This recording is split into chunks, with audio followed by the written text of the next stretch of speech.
Ayan, ito na. Maraming salamat po sa nag-sponsor sa akin o sa nagpadala sa akin. Wow. Ayan. Solid. Clipper. Sabihin mo yung plan. Ayan po. KMA po yan, KMA. Yung bagong model po ngayon. Kaya nagpapasalamat ako ng marami doon sa nag-sponsor sa akin. Ito na ipinadala mo, kaibigan.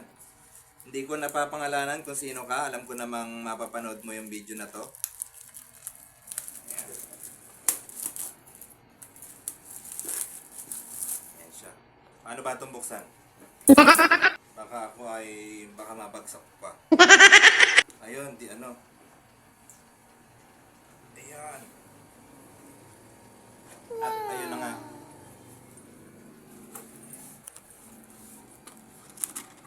Solid na solid to.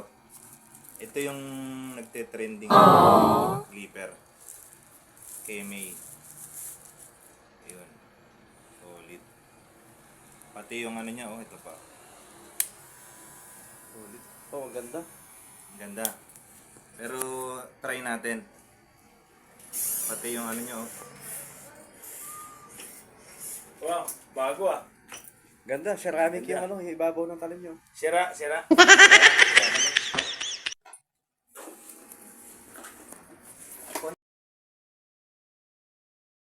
Alam ko kung sino nagpadala niyan. Kita-kita. Ayan, kompleto. Ayan yung stand Ah, may niya. ano na oh. Ayan, gaganon lang siya. May ano na siya oh. May Ayun, oh. stand. May charger na rin oh. Try natin. Total, may customer naman yung kaibigan ko. 1 in 1 half. Subukan natin. So guys, ito yung maganda no. Kahit isa lang yung clipper nyo, hindi siya basta malolobat kasi habang nakapatong dito na charger. Papatong. Yan. Tignan mo, open mo kung gaano kalakas. Yun oh, tahimik na tahimik. Pero ang ganda ng vibrate. Noise reduction pa siya. Yan, talaga naman smooth na smooth. Okay. Try lang Testing, natin testing. dito. Hindi marunong magupit ah. Aba, maganda rin yung ano, adjuster ko. Adjuster pa na. Hindi pa madaling malobat yan. Sumabi. Lutong, crispy ah. Saka bago pa eh. Ayan. Wala na, magiging smooth. Ayos, pa ayos. Ganda.